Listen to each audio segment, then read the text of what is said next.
What would you do if the person you trusted most betrayed you in the harshest way possible? This is not just a story of survival. It's about how the most unlikely of bonds can grow from the deepest pain. Thank you so much for watching and for all your comments. Let me know at the end if you liked the story and where you're watching from and why you're following this. The year was 1857, and the harsh Texas sun beat down on Sarah Mitchell as she gripped her swollen belly. At 7 months pregnant, the journey west had been difficult enough, but now she found herself in a situation beyond her worst nightmares. Her brother Thomas, deep in debt from gambling and drinking, had just traded her to a Comanche warrior for 10 bags of grain and a horse. "Please, Thomas, don't do this," Sarah pleaded, her blue eyes filling with tears as her brother mounted his horse. "Think of your sister. Think of your unborn niece or nephew." Thomas wouldn't meet her gaze. "I'm sorry, Sarah, I've got no choice. The debts are too deep. Besides, the Comanche say they'll take good care of you." The Comanche warrior who had claimed her stood silently nearby. He was tall and weathered, with dark eyes that revealed nothing of his thoughts. The man's name was Running Wolf, though Sarah would learn this only later. "You're my blood," she whispered, her voice breaking. "How could you do this to your own sister?" Thomas finally looked at her, his expression hardened by months of desperation. "You'll have food and shelter here. Back in town, we were about to be thrown out. Your husband's been dead 3 months, and no one was going to help a widow with a baby on the way." Sarah's hands trembled. "So you sell me like cattle?"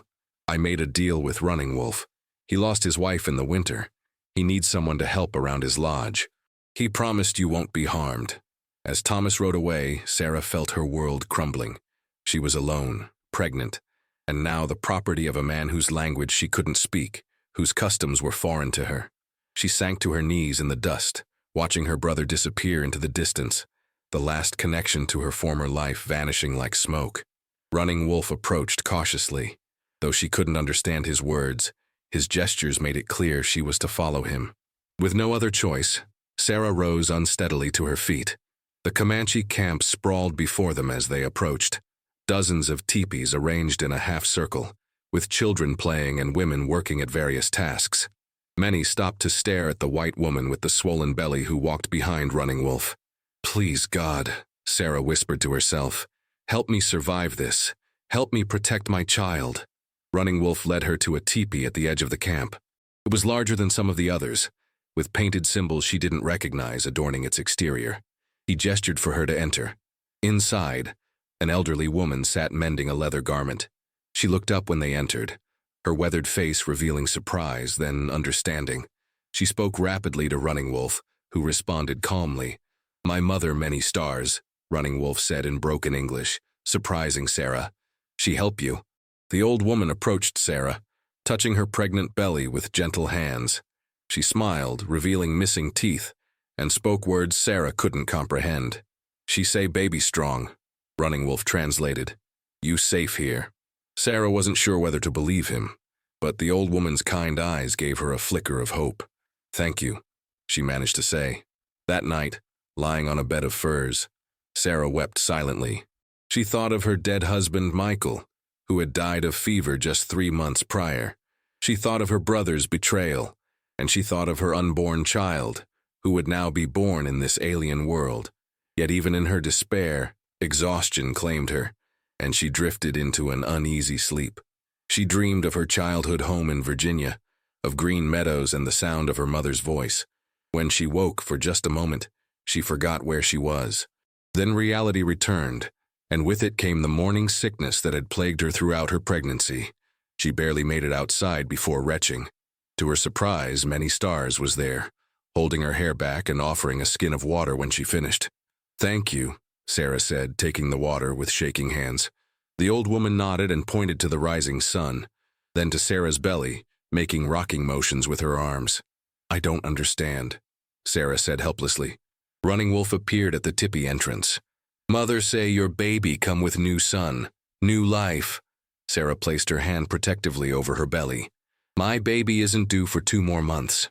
Running Wolf relayed this to his mother, who shook her head firmly and held up her hands, 7 fingers extended.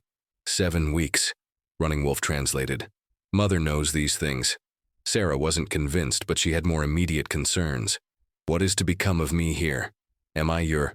She couldn't bring herself to say the word slave or wife. Running Wolf's expression remained impassive. You help in camp, cook, sew. When baby comes, you care for baby. You not prisoner but cannot leave. Too dangerous. White soldiers kill Comanche. Other tribes take white women. Here, you safe. It wasn't freedom, but it wasn't the worst fate she could imagine either. And my child? Child be Comanche. Learn our ways. Sarah felt a surge of protectiveness. My child is not Comanche. My child is... Running Wolf raised his hand, silencing her. Child alive here. Maybe not alive out there. He gestured toward the vast landscape beyond the camp. You think on this. As the days passed, Sarah found herself settling into a routine. Many stars taught her to prepare food the Comanche way, to tan hides and to mend clothing. The old woman was patient, demonstrating each task repeatedly until Sarah understood. Other women in the camp kept their distance initially, watching her with suspicious eyes. But as her belly grew even larger and her willingness to work became apparent, some began to nod in greeting or offer small items for her baby. A tiny moccasin, a leather pouch filled with herbs. Running Wolf remained a mystery. He would disappear for days at a time, returning with game or news from other camps. He rarely spoke to her directly, but she often caught him watching her. The prediction of many stars proved accurate. Just 7 weeks after arriving at the Comanche camp, Sarah's labor began. It started as a dull ache in her lower back during the night, gradually intensifying until she could no longer remain silent. Her soft moans woke many stars who immediately sent for the tribe's midwife. The birthing process was nothing like Sarah had imagined. In Virginia, she would have delivered in a bed, with a doctor present. Here she knelt on furs inside the teepee, gripping a hanging rope as the pains tore through her body. Many stars and 2 other women attended her, speaking soothing words she couldn't understand. I can't do this, Sarah gasped after hours of labor, her strength failing. The midwife, a stern-faced woman named Singing Bird, took Sarah's face between her hands and spoke firmly. Many stars translated in her limited English. She say, push now, baby ready. With a final tremendous effort, Sarah brought her child into the world. The high, thin wail that followed was the most beautiful sound she had ever heard. Girl, many stars announced, smiling broadly as she handed the blood-covered infant to the midwife for cleaning. Sarah collapsed onto the furs, exhaustion claiming her. When she next opened her eyes, her daughter was wrapped in a soft rabbit skin and placed in her arms. The baby had a tuft of dark hair and eyes that, though now closed in sleep, had flashed dark blue when briefly open. My Elizabeth, Sarah whispered, remembering her mother's name. Many stars looked at her questioningly. Elizabeth, Sarah repeated, touching the baby's cheek. Many stars considered this, then shook her head. Morning sky, she countered, gesturing to the dawn light filtering through the teepee covering. Too tired to argue, Sarah merely nodded. Her daughter would have 2 names then, Elizabeth to her and Morning Sky to the Comanche. To Sarah's surprise, Running Wolf appeared at the teepee entrance later that day. He stood silently, watching as she nursed the infant. Finally, he approached and knelt beside them. Strong girl, he said, observing the baby's firm grip on Sarah's finger. Good Comanche. Sarah summoned her courage. Her name is Elizabeth. Running Wolf was silent for a moment. Then, unexpectedly, he nodded. Elizabeth Morning Sky. 2 worlds, 1 heart. He touched the baby's head lightly, then left without another word. The birth of Elizabeth changed Sarah's status in the camp. No longer just the strange white woman, she was now a mother, a role universally respected. The women who had kept their distance now invited her to join them at their work, showing her how to carry the baby in a cradle board on her back. As the weeks passed, Sarah's body healed, and Elizabeth thrived. The baby grew plump on her mother's milk, her dark hair forming soft curls. Many stars doted on her granddaughter, singing Comanche lullabies and crafting tiny moccasins for feet that couldn't yet walk. Running Wolf remained distant, but watchful. He brought special treats for the baby, a rabbit skin toy, a tiny rattle made of turtle shell. He never touched Sarah except by accident, treating her with a reserved respect that gradually eased her fears. One evening, as Sarah sat outside the teepee watching Elizabeth sleep in her cradleboard, Running Wolf joined her. They sat in companionable silence for several minutes. "You not try to run," he finally observed. "Why?" Sarah considered the question carefully. "Where would I go? My brother sold me, my husband is dead, and Elizabeth is safer here than she would be if I tried to reach a white settlement." Running Wolf nodded. "You learn our ways well." "Not by choice," Sarah reminded him, a touch of bitterness in her voice. "Choice not always given in life," Running Wolf replied. "My wife, she had no choice when fever took her. My son had no choice when raiders killed him." Sarah turned to him, surprised by this revelation. "You had a son." Running Wolf's face remained impassive, but his eyes reflected old pain. "5 summers, brave boy. Kiowa raiders came when I hunting, take many lives." "I'm sorry," Sarah said softly, understanding for the first time that this man had experienced losses perhaps greater than her own.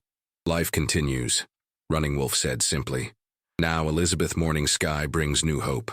As summer turned to fall, Sarah found herself settling more deeply into Comanche life. She learned enough of their language to communicate with the other women, though many stars continued to improve her broken English, eager to converse with her daughter-in-law. Elizabeth grew rapidly, her personality emerging. Stubborn like her mother, observant like her father had been. She was adored by the entire camp, passed from woman to woman as Sarah worked, and even the gruff warriors would smile when she gurgled at them. One crisp autumn day, as Sarah was scraping a deer hide outside the teepee, she heard a commotion at the edge of camp. Men were returning from a hunting expedition, but there was urgency in their movements. Running Wolf rode at the front, his expression grave. "What's happening?" Sarah asked many stars who had emerged from the teepee. "Soldiers," the old woman replied, her face tightening with worry. "Blue coats come." Fear gripped Sarah's heart. U.S. Army soldiers sometimes attacked Comanche camps, especially if there had been raids on white settlements. Though this particular band had been peaceful during her time with them, she knew the soldiers might not make such distinctions. Running Wolf approached quickly, speaking rapidly to his mother. Then he turned to Sarah. "Must hide you and child. Soldiers search for white women. They might be looking for me," Sarah realized. "Perhaps my brother." Running Wolf shook his head. "No time, come." He led them to a shallow cave in the nearby hills, concealed by brush and rock formations. Inside were supplies, water, pemmican, blankets, suggesting this hiding place had been prepared long before. "Stay until I come," Running Wolf instructed. "No matter what you hear." Sarah clutched Elizabeth to her chest. "What will happen to the camp? We talk, try peace. If not." He didn't finish the sentence, but his hand moved to his knife. "Running Wolf." Sarah caught his arm as he turned to go.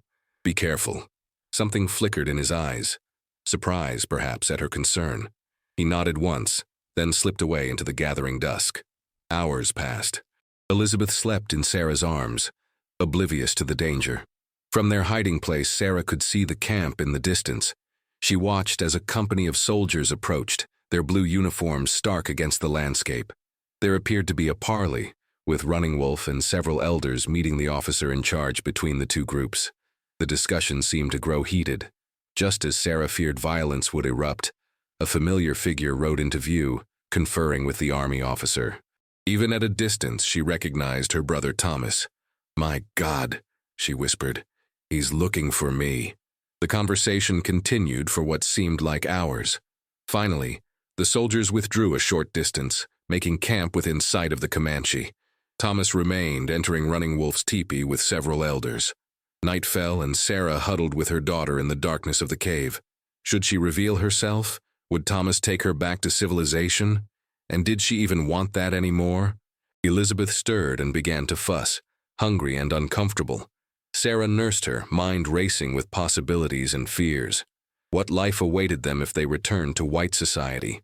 A widow with a child, dependent on a brother who had once sold her away. Yet what future could they have here, forever between two worlds? Dawn broke with a chill in the air. Sarah had barely slept, torn between concern for the Comanche who had become her people and uncertainty about her brother's presence. Elizabeth woke cranky from the uncomfortable night, her wails echoing in the small cave. "Hush, little one," Sarah soothed, bouncing the baby gently. We must be quiet. Footsteps approached outside and Sarah tensed, reaching for a sharp stone she'd kept nearby. The brush at the entrance parted, revealing Running Wolf's weathered face. "It's safe now," he said, gesturing for her to follow him. "Come." Sarah gathered Elizabeth and their few supplies. "The soldiers? Gone. Your brother also gone." Sarah stopped. "My brother left? Without me?" Running Wolf's expression was unreadable. "He think you dead. I tell him Kiowa take white woman months ago. Kill her. You lied to him?" Sarah wasn't sure whether to feel relief or dismay. "I ask first what he offer for sister. He say nothing. He in debt again, want to take you to fort, sell you again." Running Wolf's eyes held hers steadily. "He not good man, your brother." Sarah felt a cold certainty settle in her stomach. Thomas had never come to rescue her, only to profit from her once more. "What about the soldiers?" she asked as they made their way back to camp. "Captain smart man, not want fight without cause. I show him we peaceful, trade with whites, no raids." Running Wolf glanced at her. "Not tell about you, too dangerous." The camp was quiet when they returned, the atmosphere subdued. Many stars rushed to greet them, taking Elizabeth and checking her over, as if the baby might have been harmed during their night away. "Mother worry," Running Wolf explained. "She lose too many children already." As the day progressed, Sarah found herself reflecting on her situation with new clarity. What had initially been a nightmare, being traded to the Comanche, had transformed into something else entirely. She had found security here, respect, and even a kind of family. Elizabeth was thriving, loved by an entire community. What would await them in the white world? Prejudice, certainly, poverty likely, and no guarantee of safety. That evening, as the camp gathered for the evening meal, Running Wolf made an announcement. Though Sarah couldn't understand all his words, the reaction was clear. Expressions of approval, nods of agreement. Many stars beamed with pride. "What did you say?" Sarah asked when he returned to their fire. "I say you and Elizabeth Morning Sky now, family. Not captive. You free to stay or go, but you under my protection." He hesitated, then added, "I ask tribe accept you as Comanche." Sarah was stunned. "And they agreed?" "Most agree. Some still cautious. But they see you work hard, learn our ways. They see Elizabeth as future of tribe." He paused. "I tell them you save us from soldiers by staying hidden. This earn respect." "Thank you," Sarah said softly, recognizing the significance of this gesture. "But why? Why protect us this way?" Running Wolf was silent for a long moment. "When I find you, I see only white woman, good for work, maybe mother for new children someday. Now I see Sarah, strong woman, good mother." He looked at Elizabeth sleeping in her cradle board. "She need father. I need family again." The implications of his words hung in the air between them. He wasn't proposing marriage, not exactly, but something equally significant. A permanent place for her and Elizabeth in his life and in the tribe. "I need time to think," Sarah said honestly. Running Wolf nodded. "Time given, no hurry." The following weeks brought a flurry of activity as the tribe prepared for winter. Sarah worked alongside the other women, processing the meat from successful hunts, gathering wild foods, and reinforcing the teepees against the coming cold. Elizabeth grew more alert by the day, her dark eyes tracking movements, her tiny hands reaching for objects. One evening, as Sarah sat by the fire mending a tear in one of Running Wolf's shirts, he approached with an unusual request. "Come with me tomorrow. Short ride." "Where?" she asked, curious. "Special place. Need to show you." The next morning, after leaving Elizabeth with many stars, Sarah rode behind Running Wolf on his horse. They traveled for about an hour, climbing into the hills until they reached a plateau overlooking the vast landscape below. Running Wolf helped her dismount, then led her to the edge of the plateau. A simple stone cairn stood there, weathered by time and elements. "My wife," he said quietly, "and my son. Their spirits rest here." Sarah felt honored that he would bring her to this sacred place. "Thank you for showing me." "I bring you for reason," Running Wolf said, his voice more hesitant than she had ever heard it. "Need to ask their blessing." "Blessing for what?" "For new beginning." He turned to face her fully. "I ask if you become my wife. Not just for tribe, not just for Elizabeth, for us." Sarah hadn't expected this. She had grown to respect Running Wolf, to appreciate his quiet strength and the care he showed for Elizabeth. But marriage? She still thought of Michael sometimes, still mourned the life they had planned together. I honor your first husband, Running Wolf continued, reading her thoughts. He lives in Elizabeth, but life continues. Seasons change. In my world, women mourn their husbands for years, Sarah said softly. In our world, life too short for long mourning. Death always close. Must embrace life when can. Sarah looked out over the landscape, the rolling hills, the distant river winding like a silver thread, the vast sky arching overhead. This was her world now. And in this world, Running Wolf's proposal made perfect sense. Yes, she said simply, I will be your wife. The marriage ceremony took place 3 days later, a simple affair by Comanche standards, but rich with meaning. Sarah wore a dress of soft deerskin, decorated with beads that many stars had sewn with arthritic fingers. Elizabeth, dressed in miniature finery, was held by her grandmother throughout the ceremony. The tribal elder blessed their union, speaking of 2 rivers joining to form one stronger current. Running Wolf presented Sarah with gifts, a fine horse of her own, a beaded necklace that had belonged to his mother, and a small knife in a decorated sheath. For protection, he explained, wife of Running Wolf must be strong. That night, as they sat alone in what was now truly their shared home, Sarah felt a strange peace settle over her. The path that had brought her here had been painful and frightening, but it had led to this moment, to safety, to belonging, to the possibility of happiness again. I never thought my life would turn this way, she admitted, watching Elizabeth sleep. When Thomas traded me to you, I thought my world had ended. Running Wolf took her hand, his calloused fingers gentle against her skin. Old world end. New world begin. As winter descended on the camp, Sarah's new family settled into a comfortable routine. Many stars taught her Comanche medicine, showing her which plants could heal fevers or ease pain. Running Wolf instructed her in riding and basic self-defense, insisting that she learn to protect herself and Elizabeth if needed. The baby continued to thrive, beginning to crawl and babble by midwinter. She showed no preference between her Comanche name and the English one Sarah still used in private. She responded equally to Morning Sky from Running Wolf and Elizabeth from her mother, a living bridge between 2 cultures. Not all in the tribe fully accepted Sarah, of course. Some of the elders remained suspicious of the white woman in their midst, and a few of the younger warriors questioned Running Wolf's judgment. But his position as a respected leader and hunter kept overt opposition at bay. One particularly bitter day, as snow fell heavily outside, Running Wolf returned from a hunting trip with troubling news. White settlers moving closer, he reported, warming himself by the fire. Building farms on hunting grounds to south. Will there be conflict? Sarah asked, fear tightening her chest. Running Wolf sighed. Always conflict when whites come. They not understand our ways, our needs. They see empty land, not hunting grounds. Perhaps I could speak with them, Sarah suggested. Help them understand. Running Wolf shook his head. Too dangerous. They see Comanche woman with white skin, they think captive. Try to rescue you. I'm not a captive, Sarah insisted. I'm your wife. I know this, you know this. They not know or care. His expression softened as he looked at Elizabeth playing on a buffalo robe. Must protect family first. Spring arrived with its promise of renewal.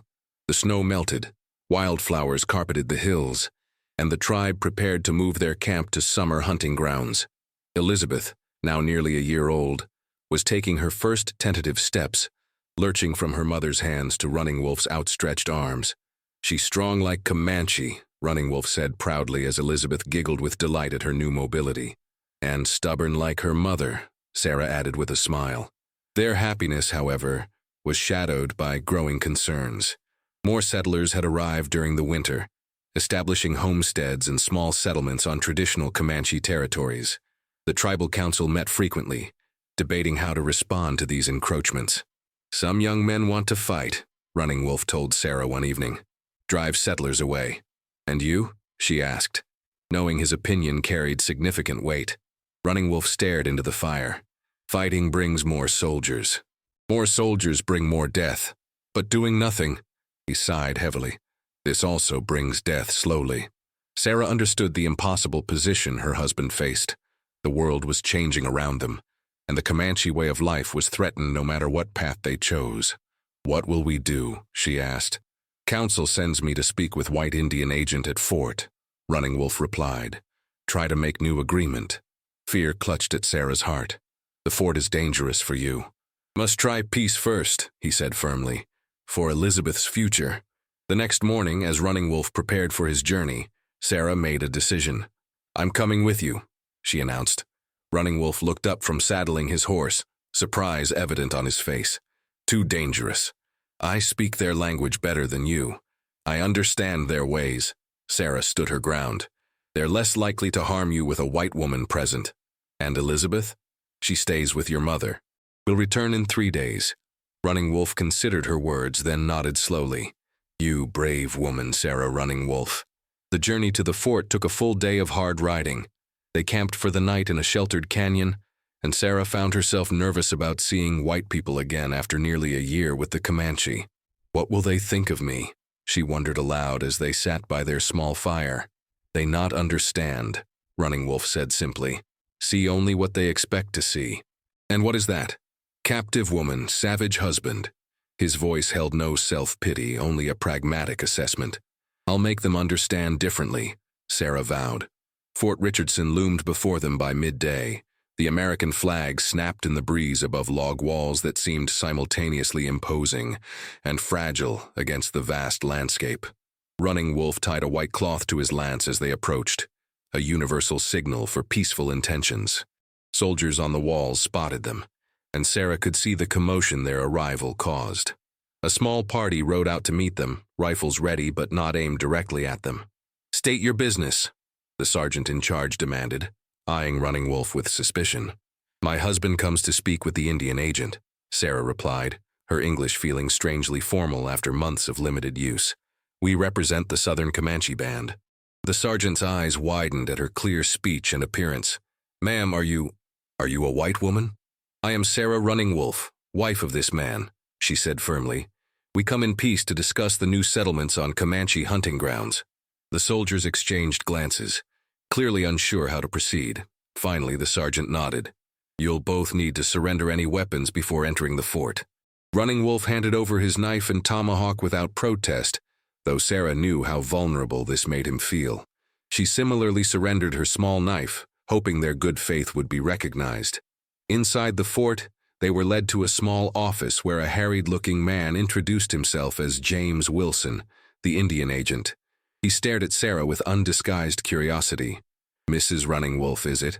Might I ask your maiden name?" "Mitchell," Sarah replied, "formerly of Virginia."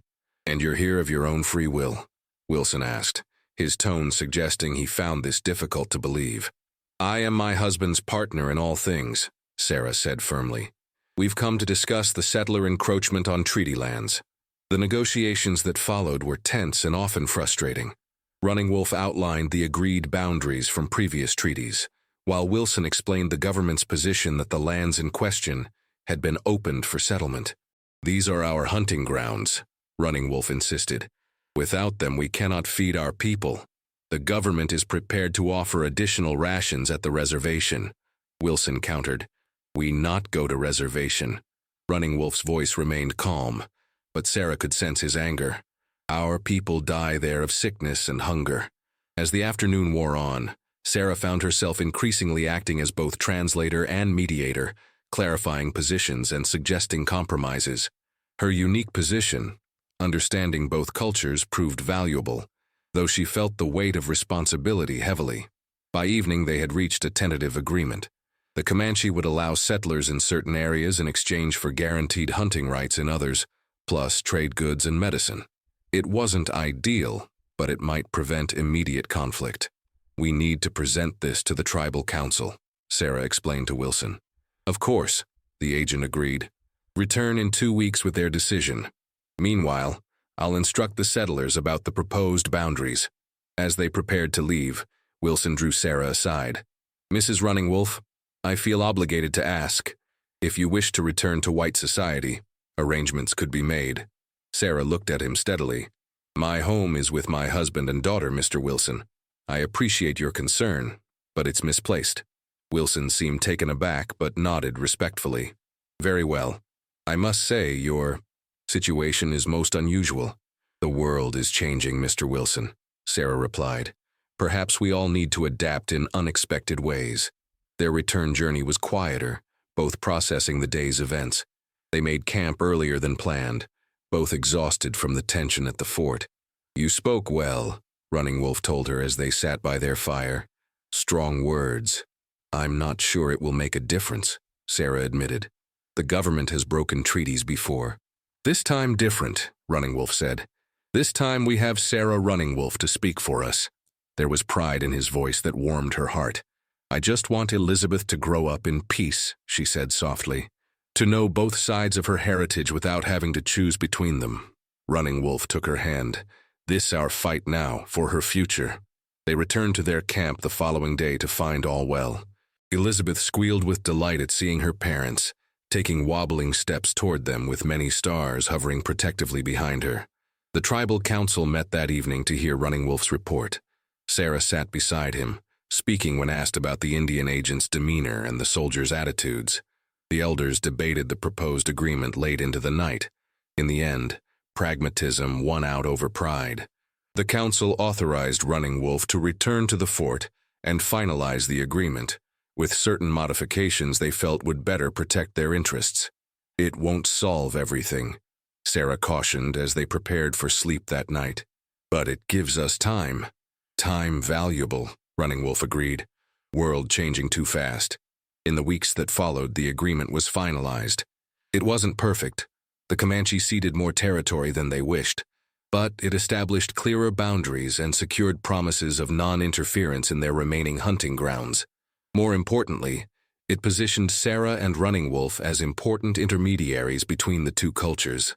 The Indian agent began sending messages directly to them when issues arose, and occasionally settlers would approach their camp with Running Wolf's permission to trade or resolve minor disputes. By Elizabeth's first birthday, celebrated with both Comanche traditions and a small cake Sarah baked in the manner her mother had taught her, their unique family had found a precarious but hopeful balance. I never imagined this life, Sarah confessed to Running Wolf as they watched Elizabeth playing with the other children, her dark curls bouncing as she ran on increasingly steady legs. When Thomas left me here, I thought my world had ended. Running Wolf squeezed her hand gently. Great Spirit has strange path for each person. Your brother think he punish you. Instead, he bring you home. Home. The word resonated in Sarah's heart. This was indeed home now. Not the types or the physical place, but these people, this family they had created between two worlds. What will happen to us? She wondered aloud. As more settlers come, as the army pushes the Comanche further west, Running Wolf looked at their daughter, now being swung between two older children, her laughter carrying across the camp. We find way. Not full Comanche, not full white. Something new. Something better, Sarah added. That night, as their small family gathered around their own fire, Sarah reflected on the strange journey that had brought her here. Her brother's betrayal, intended as a final cruel abandonment, had instead led her to a richer life than she could have imagined. Running Wolf, who had taken her as property, had instead found a partner, and Elizabeth, who might have been born into poverty and prejudice in white society, was growing strong with the love of two cultures. We tell Elizabeth her story when older, Running Wolf said, seeming to follow her thoughts. How mother brave, how father learn new way of thinking, how together we build bridge between worlds. Yes, Sarah agreed, watching their daughter sleep peacefully. We'll tell her everything, how sometimes what seems like the end is really just the beginning. As the stars appeared in the vast Texas sky, Sarah Running Wolf said a silent prayer of gratitude for this unexpected life, a life that had begun in fear, but had transformed into something precious and rare, a family that stood between two worlds, building a path toward a future neither side could create alone.